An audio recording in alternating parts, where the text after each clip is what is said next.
واضح رہے کہ ایونٹ کا دوسرا مرحلہ 10 فروری سے قذافی اسٹیڈیم لاہور میں کھیلا جائے گا اور 27 فروری تک جاری رہنے والے اس ایونٹ میں تماشائیوں کی تعداد سے متعلق فیصلہ مناسب وقت پر ہی کیا جائے گا۔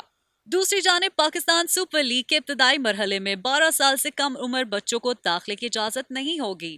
جی ہاں، پاکستان کرکٹ بورڈ کے مطابق پی ایس ایل میچز کے لیے اسٹیڈیم میں داخلے کی بنیادی شرط مکمل ویکسین سرٹیفکیٹ ہے۔ دوسری طرف پی ایس ایل افسران کے بعد اب کھلاڑیوں کے اہل خانہ بھی کورونا میں مبتلا ہو گئے ہیں۔ پی ایس ایل کے سربراہ عثمان واہلا اور سینئر افسر اون زیدی کا بھی کورونا ٹیسٹ مثبت آنے کے بعد دونوں 10 روزہ آئسولیشن میں ہیں۔ ادھر کوئٹہ گلیڈیٹرز کے 5 غیر ملکی کھلاڑی پاکستان آنے سے قبل ہی کورونا کا شکار تھے اور اب کپتان سرفراز احمد کی والدہ اور اہلیہ بھی کورونا سے متاثر ہیں۔ دوسری جانب کھلاڑیوں کے لیے ہوٹل میں ببل بنایا جا رہا ہے، جبکہ پہلی بار گراؤنڈ سٹاف کو بھی گھر جانے کی اجازت نہیں ہوگی۔ پاکستان کرکٹ بورڈ افسران آپس میں میل ملاپ سے گریز کر رہے ہیں اور زیادہ تر میٹنگ آن لائن ہی ہو رہی ہیں۔ اس ہفتے حکومت وقت کی جانب سے پاکستان کی فنکار برادری کو ملی ایک بڑی خوشخبری۔ سینٹ میں قرارداد منظور ہوئی تو وہیں پر شوبز شخصیات نے حکومت کو خراج تحسین پیش کرنا شروع کر دیا۔ مزید جانتے ہیں اس رپورٹ میں۔ فنون لطیفہ اور خصوصی طور پر شوبز انڈسٹری سے وابستہ شخصیات سینٹ آف پاکستان سے آرٹسٹ رائلٹی ریزولوشن منظور کروانے پر سینیٹر اور سینٹ کی اطلاعات و نشریات کی قائمہ کمیٹی کے چیئرمین فیصل جاوید خان کی تعریفیں کر رہی ہے۔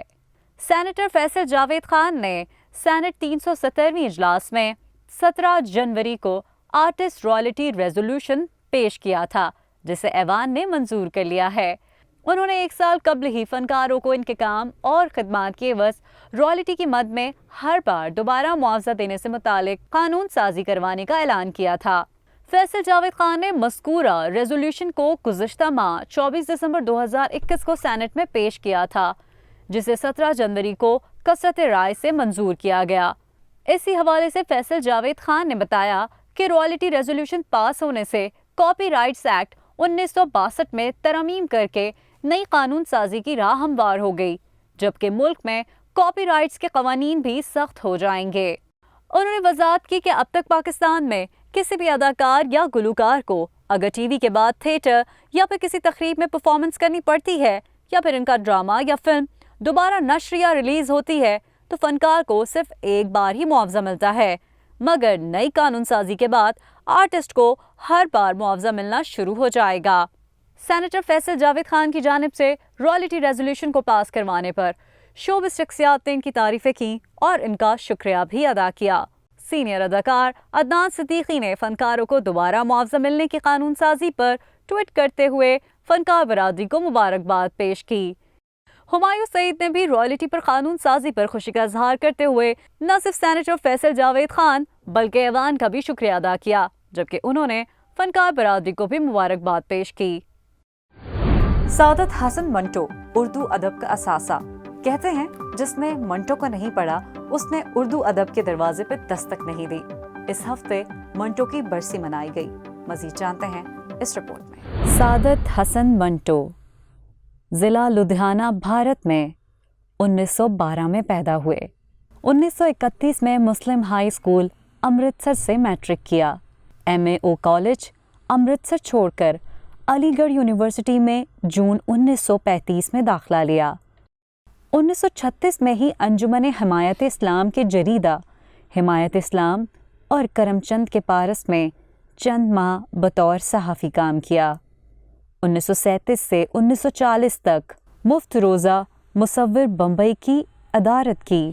26 اپریل 1939 کو کشمیری خاندان کی لڑکی صفیہ سے شادی کی۔ ان کے ہاں 3 بیٹیاں پیدا ہوئیں۔ جنوری 1941 سے اگست 1942 تک آل انڈیا ریڈیو دہلی میں اسکرپٹ رائٹر رہے۔ وہاں انہوں نے تقریباً 100 ڈرامے اور فیچر تحریر کیے۔ اگست 1942 سے دسمبر 1947 تک مصور کے علاوہ کئی فلم ساز اداروں سے منسلک بھی رہے، فلمی کہانیاں اور مکالمے بھی لکھے۔ جنوری 1948 میں ممبئی سے ہجرت کر کے پاکستان چلے گئے، جہاں ان کی شہرت کا باعث ان کے شاہکار افسانے بنے اور یہی ان کا ذریعہ معاش بھی رہا۔ منٹو لکھتے ہیں بیٹی کا پہلا حق جو ہم کھا جاتے ہیں وہ اس کے پیدا ہونے کی خوشی ہے۔ منٹو کچھ یوں لکھتے ہیں اگر آپ ان افسانوں کو برداشت نہیں کر سکتے تو اس کا مطلب یہ ہے کہ زمانہ ناقابل برداشت ہے۔ منٹو کو اپنی تحریروں کے لیے انتہائی بے باک اور سفاک بھی قرار دیا گیا۔ سعادت حسن منٹو نے انسانی نفسیات کو اپنا موضوع بنایا۔ پاکستان بننے کے بعد انہوں نے بہترین افسانے تخلیق کیے جن میں ٹوبہ ٹیک سنگھ، ٹھنڈا گوشت، دھواں شامل ہیں۔ 18 جنوری 1955 میں ان کا انتقال ہو گیا۔ تقسیم ہند سے پہلے سعادت حسن منٹو افسانوی افق پر ایک درخشاں ستارے کی مانند ابھر آئے۔ منٹو کی سوچ ہر دور میں ہونے والی ظلم، ذاتی صفاقی کی منہ بولتی مثال ہے۔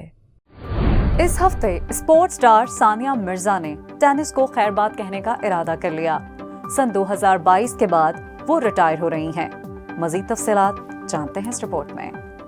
پاکستان کرکٹ ٹیم کے آل راؤنڈر شعیب ملک کی اہلیہ اور بھارتی ٹینس اسٹار ثانیہ مرزا نے اپنی ریٹائرمنٹ کا اعلان کر دیا۔ ثانیہ مرزا نے آسٹریلین اوپن ویمنز ڈبلز کے پہلے راؤنڈ میں شکست کے بعد ریٹائرمنٹ کا اعلان کرتے ہوئے کہا کہ یہ ان کا آخری ٹینس سیزن ہوگا۔ ثانیہ مرزا کا کہنا تھا کہ ریٹائرمنٹ کی کئی وجوہات ہیں، لیکن سادہ سی بات یہ ہے کہ میں نہیں کھیلوں گی۔ میری ریکوری طویل ہو رہی ہے، اب مجھے 3 سال کے بیٹے کا بھی سوچنا ہے۔ بیٹے کے ساتھ زیادہ سفر کر کے اسے بھی خطرے میں نہیں ڈال سکتی۔ 35 سالہ ٹینس سٹار کا کہنا تھا کہ میرے گھٹنے مجھے تکلیف دے رہے ہیں، جسم ساتھ نہیں دے رہا، میں ہارنے کی کوئی وجہ نہیں بتا رہی۔ حقیقت یہ ہے کہ جوں میں بڑی ہو رہی ہوں، ریکوری وقت لے رہی ہوں۔ زمانے کے کرب، رنج و غم اور احساسات کو نئی زبان دینے والے شاعر محسن نقوی کو مداحوں سے بچھڑے 26 برس بیت گئے۔ وہ اپنی برسی کے موقع پر مداحوں کو بے حد یاد رہے۔ مزید جانتے ہیں اس رپورٹ میں۔ تمہاری یاد بھی محسن کسی مفلس کی پونجی ہے، جسے ہم ساتھ رکھتے ہیں، جسے ہم روز گنتے ہیں۔ زمانے کے کرب کو شعروں کی زبان دینے والے منفرد شاعر محسن نقوی کو دنیا سے رخصت ہوئے 26 برس بیت گئے۔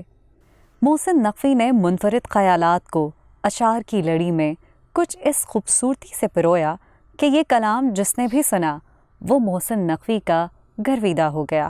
محسن نقوی نے رومان سمیت مختلف موضوعات کو اپنے اشعار میں ڈھالا، لیکن ان کے زیادہ تر کلام میں کرب کا عنصر نمایاں ہے۔ محسن نقوی کے شعری مجموعوں میں بند قبا، عذاب دید، موج ادراک اور برق صحرا کو بھرپور پذیرائی حاصل ہوئی۔ میرے ہاتھوں کی لکیروں میں یہ عیب ہے محسن، میں جس شخص کو چھو لوں وہ میرا نہیں رہتا۔ کچھ حادثوں سے گر گئے محسن زمین پر، ہم رشک کے آسماں تھے، ابھی کل کی بات ہے۔ خود بخود چھوڑ گئے ہیں تو چلو ٹھیک ہوا، اتنے احباب کہاں ہم سے سنبھالے جاتے۔ ہم بھی غالب کی طرح کوچے جانا سے محسن، نہ نکلتے تو کسی روز نکالے جاتے۔ آپ کے، میرے اور ہم سب کے فیورٹ سپر سٹار کرکٹر شاہد آفریدی نے افغانستان جانے کا فیصلہ کیا ہے۔ انہوں نے ایسا کیوں کیا؟ آئیے جانتے ہیں اس رپورٹ میں۔ اس ہفتے پاکستان کرکٹ ٹیم کے سابق سٹار، آل راؤنڈر اور کپتان شاہد خان آفریدی نے فلاحی سرگرمیوں کے لیے افغانستان جانے کا اعلان کیا ہے۔ سابق قومی کھلاڑی کا کہنا تھا کہ فلاحی مقاصد کے لیے دنیا بھر میں سرگردہ شاہد خان آفریدی فاؤنڈیشن افغانستان میں بھی خدمات انجام دینا چاہتی ہے۔ اس حوالے سے افغان حکومت کی جانب سے رابطے پر فاؤنڈیشن نے مثبت جواب دیا ہے۔ سوشل میڈیا پر چلنے والی خبروں کے مطابق شاہد آفریدی کا مزید کہنا تھا کہ وہ افغانستان جانے کے لیے دستاویزات کے منتظر ہیں، جس کے لیے پاکستان میں افغان سفارت خانے سے رابطے میں بھی ہیں۔ دوسری جانب ٹویٹر پر شاہد خان آفریدی نے شاہد آفریدی فاؤنڈیشن کی ٹویٹ ری شیئر کرتے ہوئے ایک ٹویٹ کی۔ شاہد آفریدی نے اپنے ٹویٹ میں لکھا کہ مصیبت کے وقت کمزوروں کے کام آنا بے حد ضروری ہے۔ آل راؤنڈر کھلاڑی نے ٹویٹ میں شاہد خان آفریدی فاؤنڈیشن کے افغانستان میں امدادی کاموں پر خوشی کا اظہار بھی کیا۔ بلٹن بورڈ میں اس ہفتے کے لیے فی الحال اتنا ہی۔ اگلے ہفتے کچھ اور اہم اور دلچسپ خبروں کے ساتھ آپ کے سامنے پھر حاضر ہوں گے۔ تب تک اپنا رکھیں آپ بہت سارا خیال۔ دس از می مہر سائننگ آف۔ خدا حافظ۔